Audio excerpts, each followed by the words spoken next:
kita jarang melihat keajaiban? Karena ucapan kita itu belum selaras dengan hati kita. Nggak yakin-yakin amat sama Allah.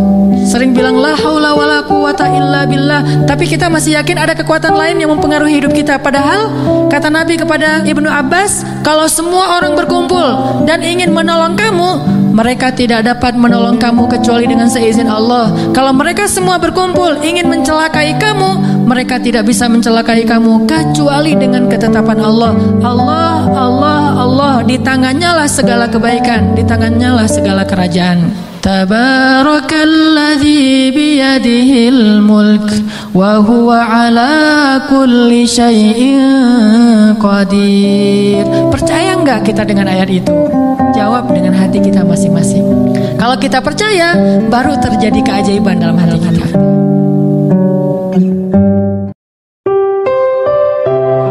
Kita butuh Allah ketika Allah kasih kita ujian. Bahkan tetap kita butuh Allah ketika Allah kasih kita nikmat. Kalau kita butuh Allah saat diuji agar kesabaran kita terjaga. Karena orang yang tidak dibersamai oleh Allah Subhanahu wa Ta'ala, ketika dia sedang diuji, maka dia akan mudah untuk berkeluh kesah, bahkan berputus asa. Kebersamaan Allah kepada dia saat dia diuji itu adalah Allah Subhanahu wa Ta'ala menghibur hatinya. Allah Subhanahu wa Ta'ala menenangkan hatinya. Bukankah dengan mengingat Allah hati menjadi tenang? Dan orang yang beriman apabila diingatkan dengan nama Allah, disebut nama Allah, maka hatinya akan bergetar. Teman-teman sekalian, bisa jadi orang yang paling mulia di antara kita di mata Allah adalah orang yang paling banyak diuji dalam hidupnya. Diuji dengan ditinggalkan oleh orang-orang kesayangannya, kehilangan pekerjaannya, dimusibahi dengan sakitnya, dirugikan dalam jual belinya. Maka jangan bersedih. Ketika itu terjadi dalam kehidupan kita, berarti Allah sedang ngasih kita kesempatan untuk ngerasain pahit getirnya kehidupan kekasih-kekasih Allah.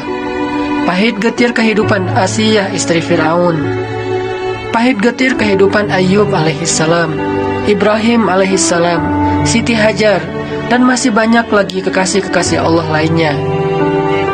Jangan bersedih, karena itu berarti Allah lagi perhatian sama kita. Allah lagi perhatian sama kita.